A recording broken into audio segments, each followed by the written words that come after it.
सभी संचालकगण और उपस्थित सभी बैंक के भागधारक भाई और बहनों, सबसे पहले आपके जो विशेष रूप से बेटियों ने 10वीं 12वीं कक्षा में अच्छा परसेंटेज प्राप्त किया है, ऐसे सभी विद्यार्थियों और विद्यार्थिनियों को मैं बहुत बहुत शुभकामनाएं देता हूं, शुभेच्छाएं देता हूं।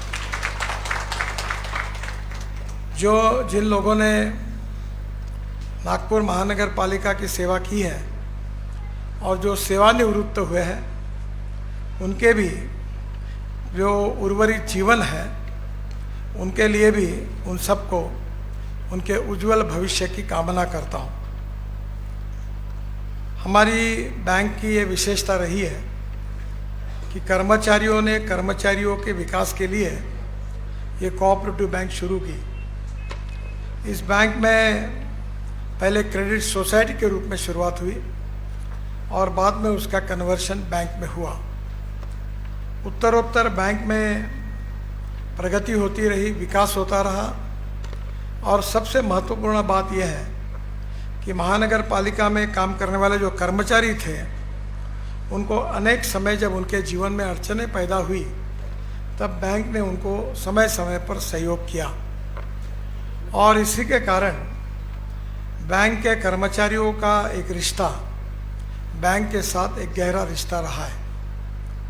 एक ये भी विशेषता रही है कि कभी कभी चुनाव में दो पैनल में लोग लड़ते रहे, पर चुनाव होने के बाद सबने मिलकर बैंक के विकास के लिए काम किया है।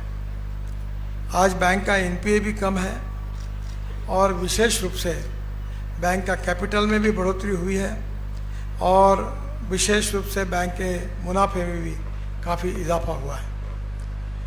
मैं अक्सर ये मानता हूँ कि कोऑपरेटिव मूवमेंट में काम करने वाले जो लोग होते हैं, उनकी भूमिका बहुत महत्वपूर्ण होती है।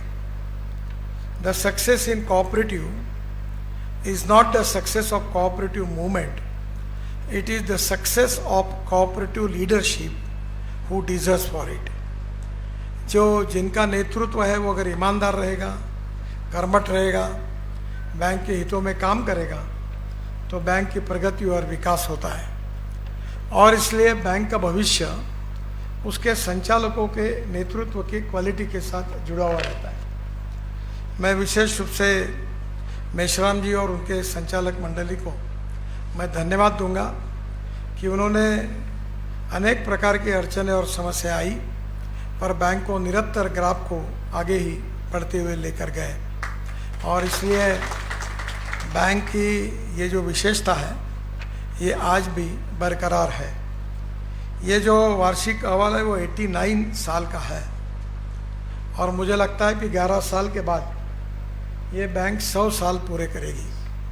निश्चित रूप से ये इतिहास कर्मचारियों के इतिहास में एक बहुत महत्वपूर्ण है, क्योंकि कर्मचारी नए नए आते हैं, फिर काम करते हैं, संचालक बनते हैं, चेयरमैन बनते हैं, रिटायर्ड होते हैं और फिर दूसरे नए लोग आते हैं। ये प्रोसेस लगातार शुरू है और ये ऐसे ही शुरू रहेगी।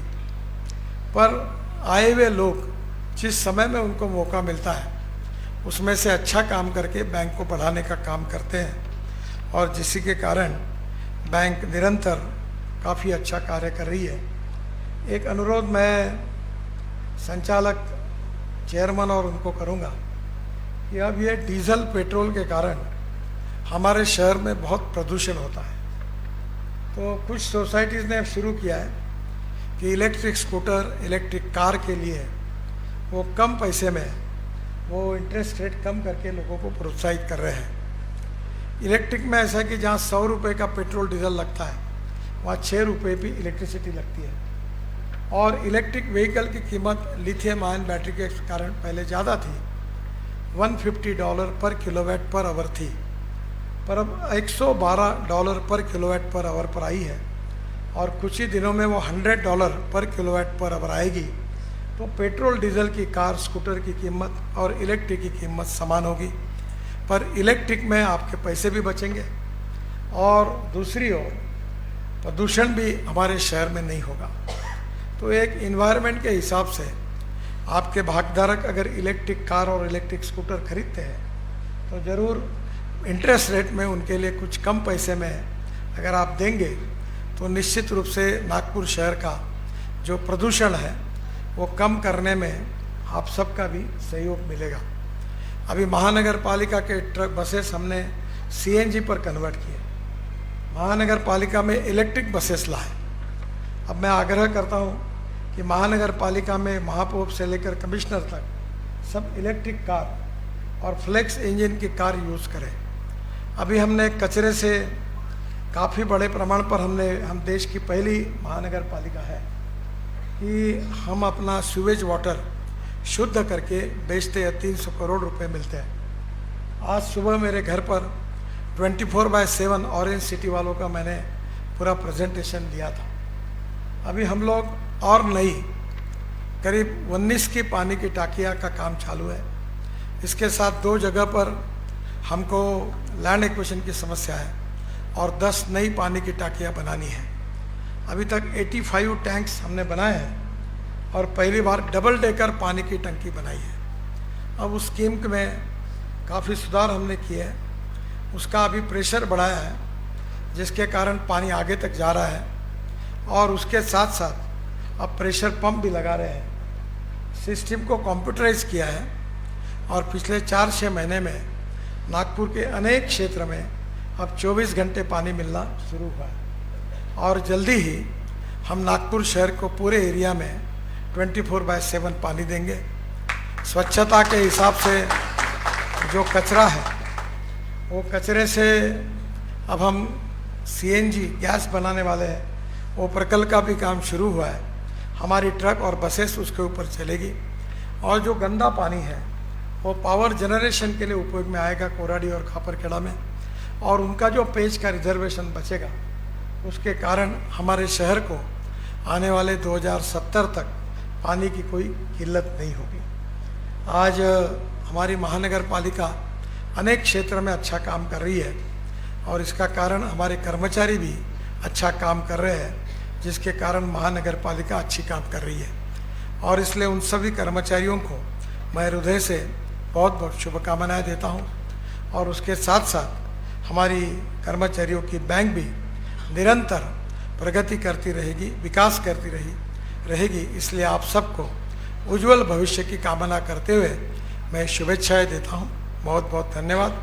और एक बात का जिक्र कर रहा हूं कि आपकी जो ब्रांच है हमारी महल में, तो मैंने हमारे आपके चेयरमैन को आश्वस्त किया है कि है उतनी उससे कई गुना अच्छी आपको हम बैंक भी देंगे, पार्किंग की सुविधा भी प्राप्त करके देंगे। और मैंने उनको कहा है कि अभी बैंक को पूरा electronic point of view computerise बनाइए और एयर कंडीशन बनाइए और आपको नीचे से चारों दिशा में पार्किंग से जाने का अवसर मिलेगा, क्योंकि कल्याणेश मंदिर का एक बहुत बड़ा 91 करोड़ का प्रोजेक्ट लगभग फाइनल हुआ है और जिसके कारण आप सबको भी उसका ज़रूर फायदा होगा।